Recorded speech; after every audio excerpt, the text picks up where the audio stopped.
feel like a lot that happens in adulthood is you forgot what it was like to be a kid. Were you allowed to do that as a kid? I've actually recently found this photo of me like at one of our tables with my watercolors, but I looked very focused and I recently came across that photo. Wow. And I've been like, it's like I have it around. I've just kind of been like trying to keep that little girl in mind. I was going through a difficult time and one night picked up the brush, felt like a life or death situation. And even then I still wasn't saying I was an artist. To be an artist almost is like you have to have a regular job and then you do your art stuff. I think a big value I hold on art is that it is healing. I've seen it heal, you know. I'm pretty sure it's healed me. Hi, welcome to the Creative Odyssey Podcast. My name is Sheran, and this space is about talking about the creative journey and why people create and why everyone should actually create.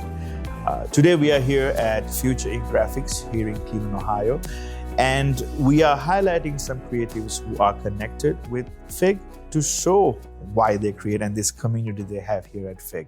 So without further ado, Alexis, hi. Hi, Yushan. Nice to meet you. You too. Got your name right.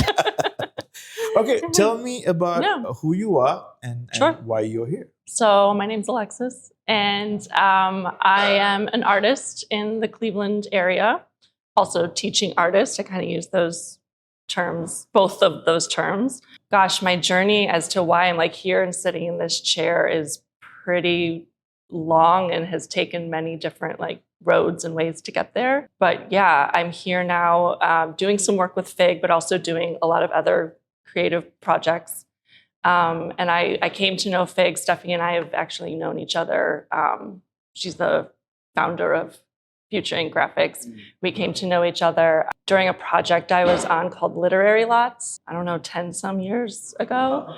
And I kind of had just left my teaching career at that time.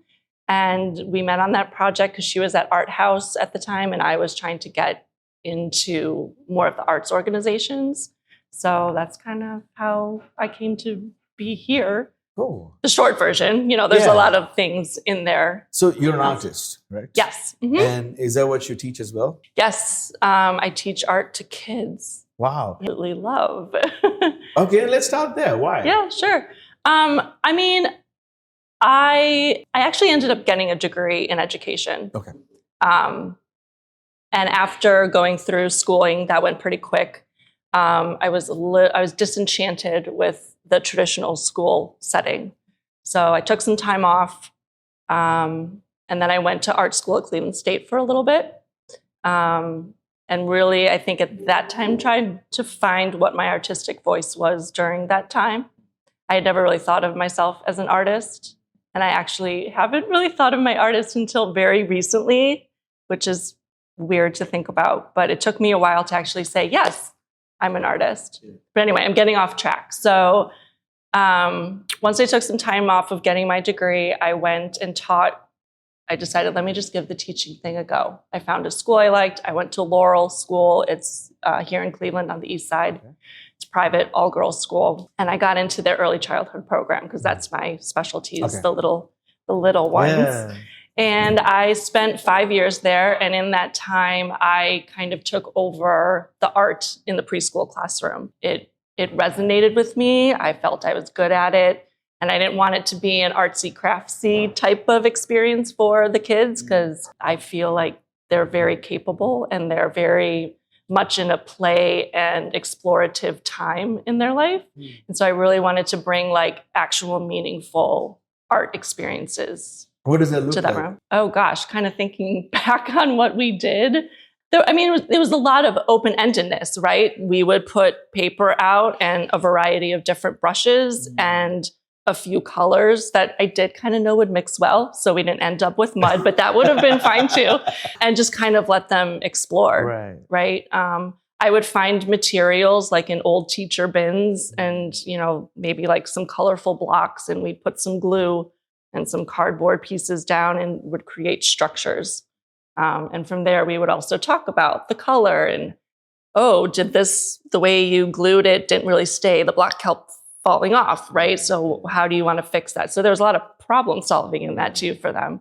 What is the expectation of having like children that age play around with art kind of like that free? What's the idea? What's the goal? I feel that like giving them that opportunity to explore the material without a teacher-directed outcome really lets them tap into how does the paint feel? You know, like how does The tactileness of it. yeah, the tactile, like they're obviously feeling something, you know, like all of a sudden a kid will start painting their hand. And so many adults are like, oh no, that's not how we use a brush. That's not how we do that. But clearly they can't articulate it. They're having a tactile experience with it. It could be calming. I mean, have you ever taken a paintbrush and run it over your palm? Yeah. Like it's a nice feeling. So my goal in that is to just let them experience the material for experiential sake. That I'm making up words, but I do that. Yeah. So that's my goal. And also if I set the stage for them and let them have that experience, it does allow me to have conversations with them. Like, oh, I see you're using the blue paint, you know, and then they're like, oh yeah, I'm using blue. Or, oh, I saw you mixed some of the white with the blue. What did that do? And they're like, it changed the color. And they're just like so excited about that. So like letting them have the experience, not you mix blue with white and then you get this color, you know. It's almost like you're like helping them connect the dots of their thoughts, emotions to actions. Like it might be so simple as like why you do it, but sure, you know, like I realize when you ask a question from somebody, it allows them to think about, you know, sometimes they might not have even thought about it. Right. Okay. And I think art is a great way to get conversations starting with kids and be able to connect with them, right? Because that's how you form those meaningful relationships with kids is by finding my hands are doing weird things. Stop like how to, it's a podcast. Let it go. Okay. Like how you want to connect with your students. You want to connect with them in a way that makes it more meaningful, and you want them to come back and you want them to feel safe and you want them to open up, you know. Have you ever thought about the correlation between like doing that and how it applies to adulthood as an adult? Yes. So great question. Because I have this like burning idea in my brain that I still haven't really like taken off the ground. But I feel like a lot that happens in adulthood is you forgot what it was like to be a kid or a child. And that could be through whatever experience. I might get choked up. And so I've always had this idea of like finding ways for adults to tap into their creativity, because I think a lot are too afraid and they just won't do it. But it can be as simple as just like, I mean, kind of your Play-Doh story like resonated with me. Like, it's not that hard. Like, you just kind of have to be given the space to, and I mean, there is something within your own psyche that you're going to have to tell yourself, like, this is okay to do. Yeah. You know, you have to give yourself permission. Yes, you are going to have to fight through some of your own demons. Right. And that's why we ask you to do it. Rest together. So, you know, I've wanted to do some adult art classes where they just play with materials that maybe they saw when they were a child in grade school or wherever, you know, and just be like, let me just draw with the oil pastel and wash some water. Like very, I guess you could say, elementary projects. Yeah. Like even I sometimes have to tap back into that, and I'll like go find, you know, maybe an art experience I did with kids and do it myself. Just to like stay young. Yeah. So you mentioned, you just said you're getting choked up. Can I ask you why? I don't know. It resonates somewhere deep inside me, I guess. I don't know. I really have a strong, I don't quite know what it is, but there's something with me and kids. Maybe it's something from my own childhood. But okay, let me ask you that then. Yeah. Were you allowed to do that as a kid? You know what? I was. Okay. I really was. I grew up in there was a lot of art around me growing up. There was music. There was a lot of classical music because my dad. There was a lot of PBS. Yeah, like a lot of public television. There was a lot of going to the museum. There was a lot of, my mom cooking and baking, and my dad played the piano, but by ear. And, my brother was very artistic. And I've actually recently found this photo of me, like at one of our tables with my watercolors and like a little cup of tea, or maybe it was my paint water. I don't know. But I looked very focused, and I recently came across that photo. Wow. And I've been like, I have it around. That's brilliant. And I've just kind of been like trying to keep that little girl in mind. Yes. Yeah. But then my dad's going to hate this. But as I got older and would paint and start doing things, he kind of started coming around my shoulder and being like, no, it's this. No, it's. And I remember some very frustrating times. Like, he and I are good. He's so proud of like where I am now.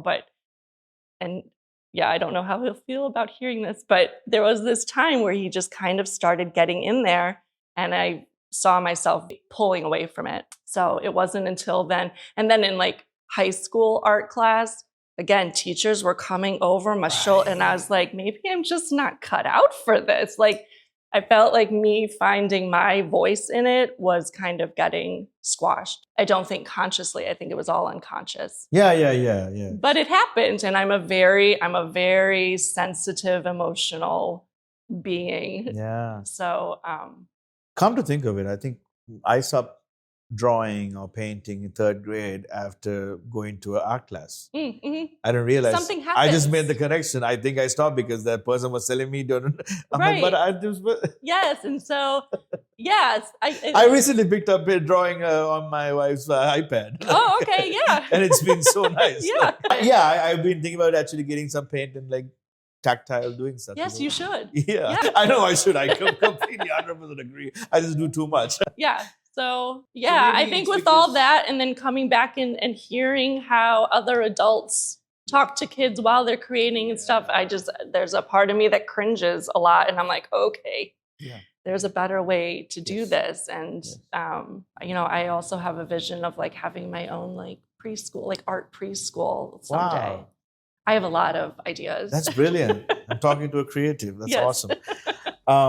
Thank you for sharing all of that, first of all.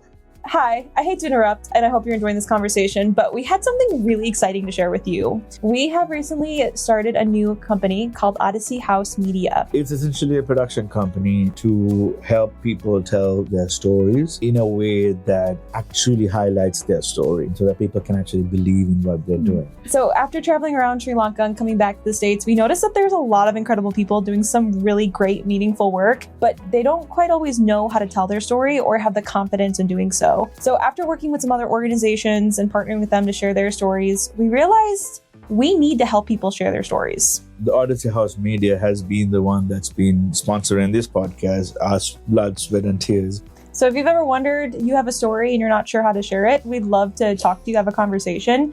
You can check out more about us and our work that we've done in the past in the link below. All right, let's get back to that conversation. Yeah. All right. So you got back into teaching. And because you got into art, then you went to college, you got into art, then you went back to teaching, and you're now combining art and teaching together, right? Yes. It's pretty beautiful. Yeah. Congratulations, you got to do that. Thanks, yeah. Not a lot of people can use that degrees. Yes. But then it seems like you were also kind of doing your own art at that point. I was, yes. So when I was at Cleveland State in the art program, I really got into printmaking. And so I made a series of work. Like I said, during that time, I think I found a voice for that time. Yeah. It's definitely evolved from there. And I was really into printmaking. And then all this other time went by. I was still like making stuff at home, but I wasn't putting it out there.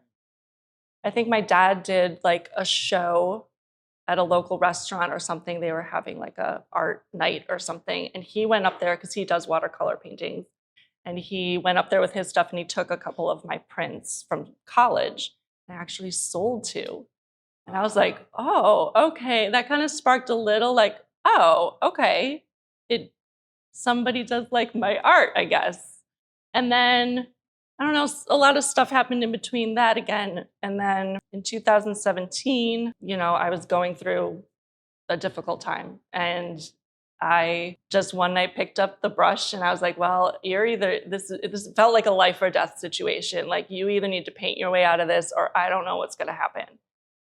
And that kind of spurred my first like art collection that I put out there called Lifescapes. And they were just these dot paintings, but they were a lot of dots and they were a lot of paintings. And so I was definitely like working through something at that time. And then Zygote Press Land Studio was looking for art. Stephanie, she encouraged me to bring the work down. They were looking for art for a new, I think it was Metro Hospital location in University Heights. Was this last year?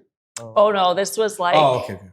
This was some years ago, near like 2017. And she encouraged me to bring some pieces down and I brought a couple down and they bought them. So that's what really spurred me like, okay, I'm going to start doing more with this. So I like talked to a couple stores in the neighborhood and I started showing my work. I feel like that's when I finally came like out. When you did that first time of like showing a work of art, a body the of art show I did, going through this crazy experience you went through. Yeah. Like that didn't tell you that you were an artist? No. I still was like, okay. Like, yeah. I laugh because I just think that all creatives go through this. Like imposter syndrome is just so obvious, right? Yeah. And even then I still wasn't saying I was an artist, right? Because to be an artist almost is like you have to have a regular job and then you do your art stuff in the off time. And that's how you're an artist, right? I still hadn't quite fully taken on the role that like, no, I'm an artist. I'm an artist. That's what I do. And I teach art, I think when I did the residency at William Rainey Harper, the mural project, I think that's when I really was like, okay, yes, I am an artist. And that was a 3-year residency. Did I hear that right? Yes. Wow. Yeah, 3-year residency. Yeah. Yeah. That would have definitely made you. You're going to work to do painting. Yes. That's yeah. Cool. It was an amazing experience. Very challenging because, like I said, I had never done a mural of that scale before. So I learned a lot. Yeah, murals are not easy work. Oh my God, no. My body was so wrecked. I heard you mention that there was an opportunity that came up and you had done murals before and you said just why not? And then you did it. Yep. Walk me through that and why are you still doing murals? I don't understand how much work. It's crazy. Well, yeah, it almost became a little addictive once you got on that wall. You're like, oh, wow, a canvas. Like I could do. It's a canvas. You have to edit that out. No, it's cool. Okay. We'll leave everything. Part of the process. Yeah. It's a canvas. It's a canvas. Oh, yes, the wall is my canvas. Yeah, I suppose like in that moment, I could have been like, no, that's not what I do. See if you can find someone else. But I don't know, there was something inside of me that was like, just say yes to this and you're going to figure it out.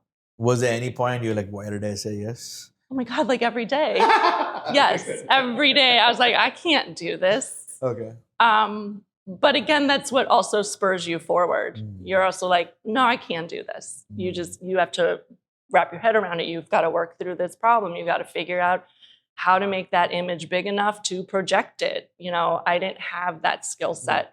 So I had to, and luckily the school was so like, we'll support you in this and they were willing to give me that opportunity, which I am very, very thankful for. Okay. Yeah. So after I came off of that, I was like, yes, I'm an artist. That was like my job. So now how do you see yourself? Still in that way. I'm kind of like right now in a period of struggle and finding what's my next gig. So I'm still, right now is a really kind of struggling time because I don't really have anything consistent lined up at the moment. And that's going to be like ebbs and flows, especially when it comes to art, right? That's normal. Yes. And what I have learned from this experience is that, okay, if this is the life you want to lead and this is what you want to do, when you get that next project, you have to be a little more mindful of how, just to put it bluntly, how to use those funds at that time to carry you through the times where, you might be at a lull and not know what's next or. Right. Just to be a little more financially set for those types. That's something I did learn as well. Yeah, no, that makes sense. I've also learned that like I run a small business too, and whenever the sales periods are lower, or like those are the times, one, you could try to find more clients. Two, there's something that you need to work on in the business that you need to fix things and get ready. Sure. Because the moment the next rush comes or whatever, you won't have time to fix any of those things. Right. And so the way I look at it now is like whenever there's a down period, I've always found now, whenever there's a down period, that's for me, that's my time to not worry about the money. Yeah. That's my time to focus on like all the creative stuff, all the inner work, all the whatever expressing stuff. Because the moment I get busy, it's going to catch up. Yeah. You know, money will come and then I won't have any time to create in that moment. Yeah. So I've realized to like appreciate the lull moments because I know that this is the time I get to like be creative. Like today, I have I have a dog business, so like I have no dogs today, so I can be all day long here. But when I'm busy, I cannot do anything else. Right. So, anyways, I'm talking about myself. Oh no, that's fine. That's lovely to hear. Like I always love to hear other artists and their perspectives on things like that because I am struggling while I'm nodding and I'm like, yes, sure, of course. It's hard. I'm having a hard time settling into that low part right now. So there are days where I'm just like, what do I do? And then there are days where we'll do this in your studio. So I've been working on my home studio a lot. Oh, cool. Because I have a nice space within that. Nice. So I've been trying to use this time that's to organize worthwhile that. time. It is. It really is. I'm trying to tell you. That's good okay, time. Thank you. Tell me. It is not a waste of time. Trust me. I have a wood shop. I have a studio like in my house. Yeah. You know, and then like taking the time to organize, taking the time to fix, making it better. Like it is so important. Yes.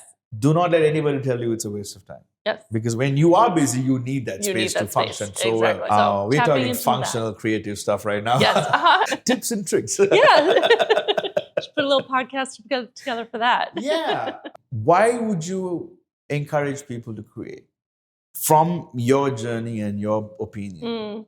The first thing that comes up is like when you create, when you do, it could be cooking, it could be baking, it could be sketching, it could be playing the piano, it could be anything. It could be gardening. Doing something creative can move you through something. It can heal you. It can inspire you. Even, baking a new cake can inspire you for another one. Like doing it, right, can spur you to do it more. And I think a big value I hold on art is that it is healing. It can be healing. I've seen it heal, I'm pretty sure it's healed me. Yeah, me too. It's each new collection that I come up with or direction that my art goes, you get a little more confident, you get a little more secure, you get a little more of your voice, What do you have to say about, or how have you understood this need? If there was no money attached to it, right? If there was no money attached to it, would you ever show to people what you're creating? Yeah. Why? Well, recently I think it's because I don't know that I'm going to articulate it right, because I think this is kind of a new thing that sharing it is a big, can be like a connective thing. You might find a connection that wasn't there before. It's the need to connect and it's the need to process. Yes. And you express because there's an innate desire maybe like to other people to connect with it the same way you did. And then I think there's just something that needs to get out of you too. Yeah. And I see the value in that. That's what I'm saying. It's very interesting because expression is getting it out, but in our modern day, I mean, even like back in the day, like Picasso or whatever, like they created something and they put it out. Like they showed it to people and maybe some people didn't perceive it proper way. And like when they're dead, they perceive it. But it's this idea that I've been thinking about, like, why is this, like creating is one thing. Sharing it with others is a whole nother thing. That's you said that in the podcast that I listened to. Oh, yeah, cool. You had that same. Did I? Shoot. Yeah, you did. There's the creating part and then there's the sharing part. You could create all you want and just keep it to yourself. The sharing takes courage and bravery to like Yeah. put it out there and have people have their opinions on it or not have their opinion, It's a very vulnerable whatever. thing. It's a vulnerable thing to put that out there. Mm. So is like playing a musical instrument, so it's like, and I envy those that I just see go and do it. Like it doesn't even seem like they're having all the worries and stuff that I'm having over here. It just seems so effortless, but they're probably going through all that.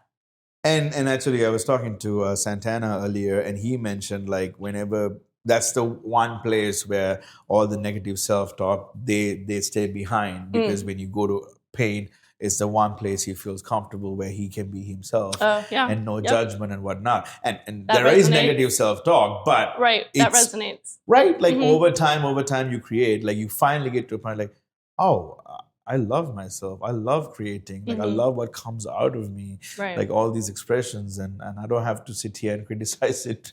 Right. So the reason I think that people should create is that people can be free from the negative thing. Because I see adults. There's an image of in my head about adults.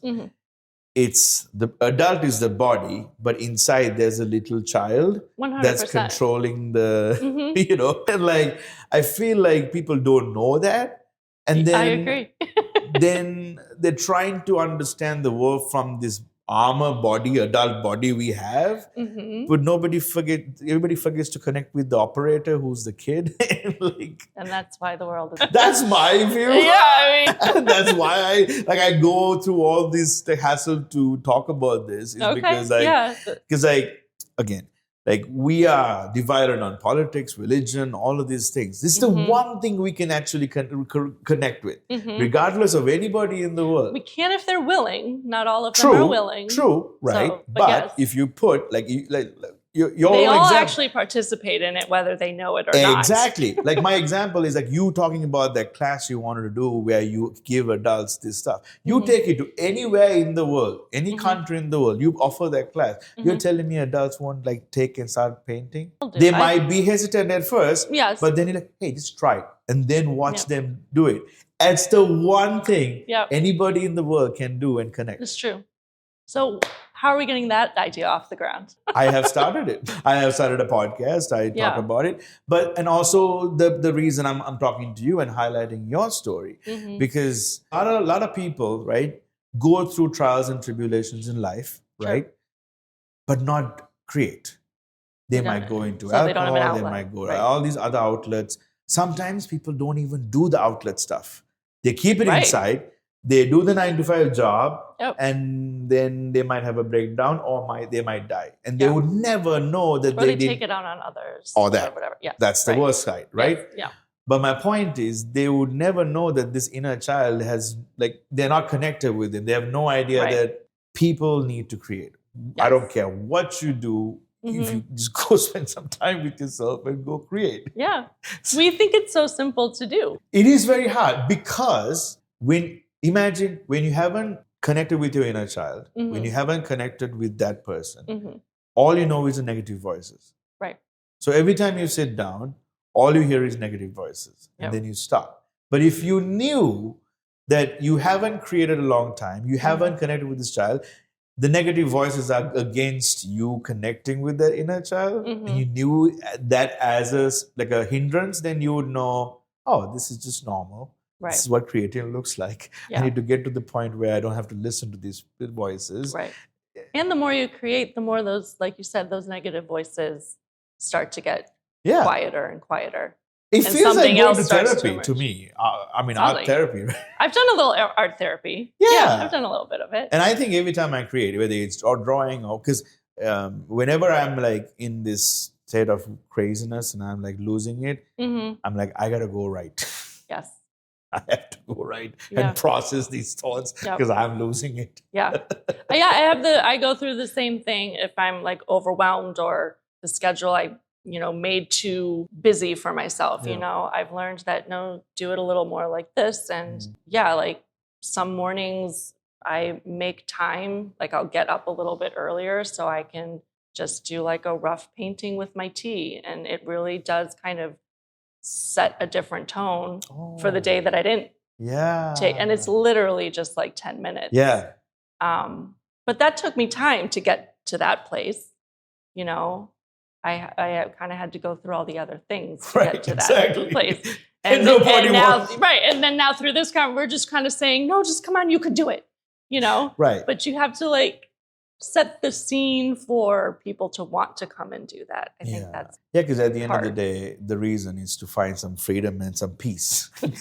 Can't find it anywhere else. You can't find it doing this. You have to create and find it. Yeah. Or connect with a God. But again, Sure. I don't talk about religion just because it seems very divisive now. Yeah. So I'm only talking about creativity. Yeah, no, creativity is universal language for sure.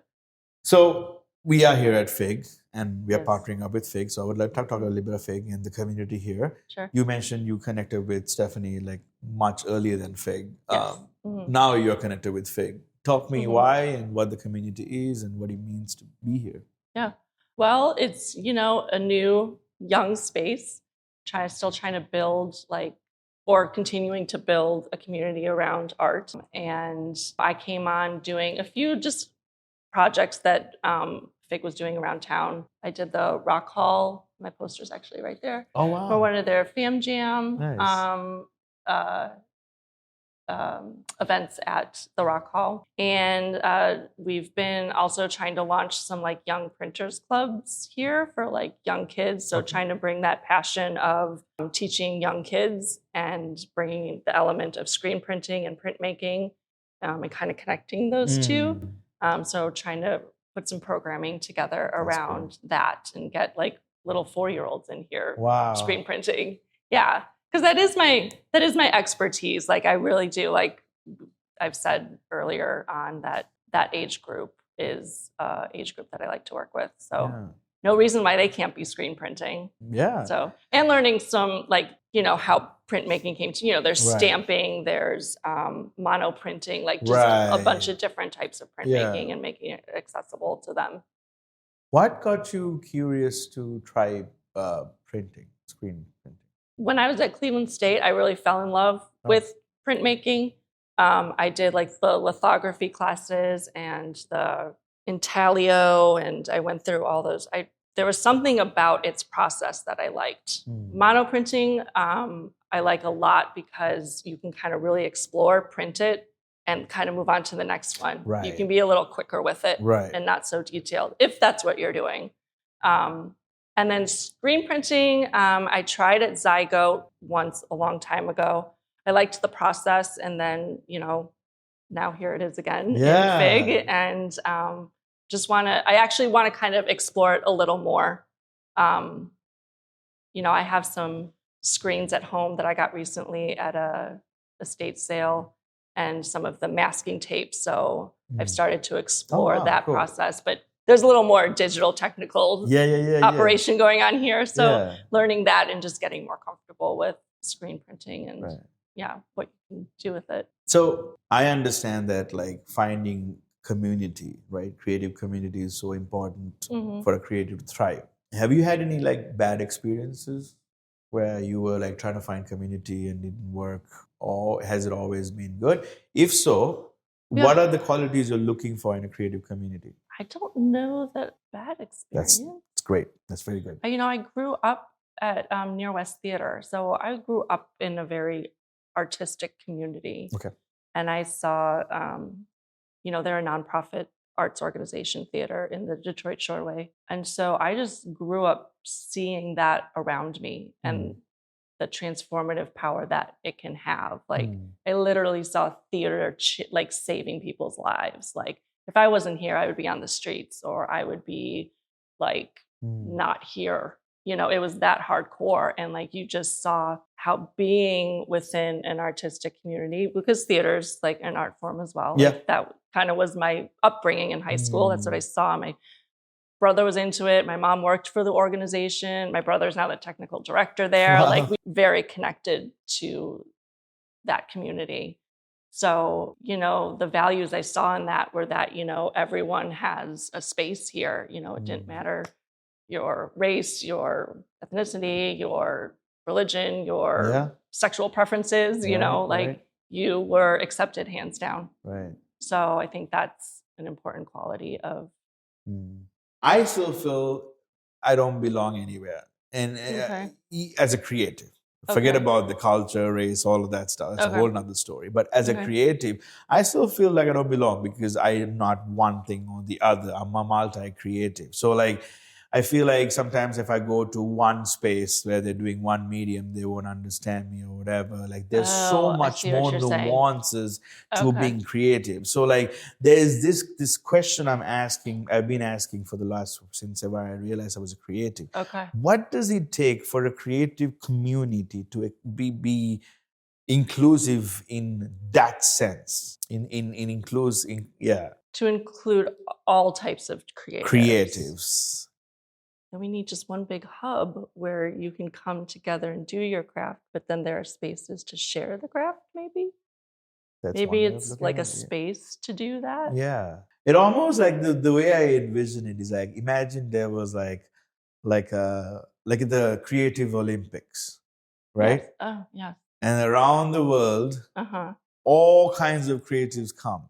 Now, Olympics, they have to compete. So there are no competition in creativity. Okay, we won't compete for no gold medal. No competition. Right. But they come here because they created something really powerful, whatever that was.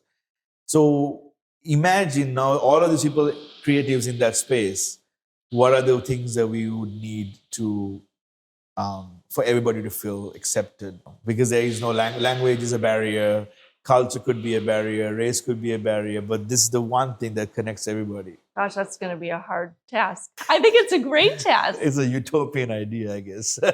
I mean, I guess it is in a sense because you are talking, when you kind of break it down like that, there are a lot of barriers between people. And even, I guess, within a creative setting, there could still be those barriers, right?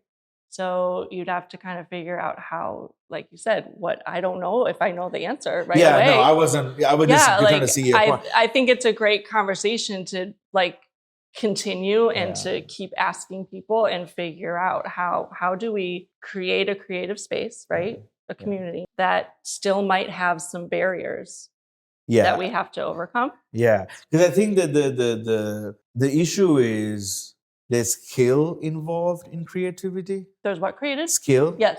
So you might not think you have the skill to even be there. People like creatives, imposter syndrome is pretty much gauging based on our skill level or our perception of our skill level. Well, maybe that's why in that space you have a bunch of different mediums. Yeah. Right? There's painting, there's drawing, there's clay, there's figure drawing, there's abstract. You have a lot that you can choose from. Right. And kind of, I gravitate towards this, or I like writing, so there's a typewriters. Right. You can go type. Yeah, and then maybe there is that community space where you do start to share, Yeah. And then, right, maybe the painter sees the typewriter and has an idea. Yeah. And then some sort of collaboration happens. Yeah. Right? That could be a way to bring those down. But, to eliminate that, I don't have the skill. If you put a bunch of skills out there, then you can kind of choose where you want to go. Right. And then with being within that space, you might then collaborate and connect with someone whose skill set is something else. And so you art then kind of opens that door, right, to share the skill set and maybe learn or then feel accepted within a skill set, right? Right. Because you might also meet someone that has the skill that you think you have, but you don't know that you have. And can then foster, maybe become a mentor in some way. And, it just kind of can grow from there. Because maybe this is, I don't know if it's true or not, but in this situation that we're talking about, the only difference between a new person that goes and creates versus a person who's been creating for a long time is there's nothing. There's no difference except that they're creating. Right. I know there's skill involved. I know the mediums could change. I know expression levels, all of that could change. But at the end of the day, both of those people are going and creating. Right. So I think what I'm trying to say is that maybe if we change this idea of skills and all of these to leave that aside at the end of the day, these are people who are creating, who want to create. Maybe that needs to be the first thing, that needs to be the foundation. Now let's show the skills or whatever mediums that we use to express, because at the end of the day, we are trying to tell a story. Right. Yes. Because also, like, traditionally, art's always been kind of fueled as for like a certain creative, right? One that has the capabilities, and then you go to art school and you foster those capabilities and blah, blah, blah, blah, blah, right? So you kind of, in that framework, you take it away from a lot of other people. Yeah. But there could be a way to bring that back by starting from a very baseline creative way, and then you start to build upon the skills for those that want to. There might be some that just want to stay in that, I just come here on my Saturdays and I just like to hang around. Maybe I'll paint something, but I really like to see what others are doing. Sometimes just exposure, absolutely, is enough to like spark something in someone, letting the space be open to whomever, right? Yeah. Not even someone that maybe wants to come and create, but it's like, oh, maybe there's a coffee shop within this vicinity of what's happening, and I come and I get coffee, and then you start to notice, oh, there's stuff going on here. People are doing things. Could I try, And so I like that. Right? That kind of, that's a way to break down some of the barrier of even being like, oh, I don't have a skill, I can't go. You're right. It's watching other people create would help, for sure. Yeah. I agree. Yeah. This has been a very stimulating conversation. It has also felt like a conversation. It's That's nice. the point. Yeah, that's good.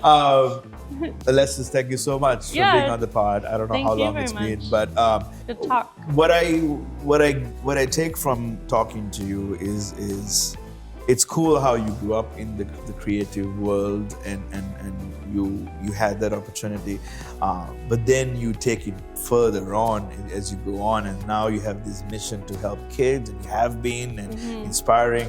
So that's really exciting, and I really hope our viewers are excited or at least inspired.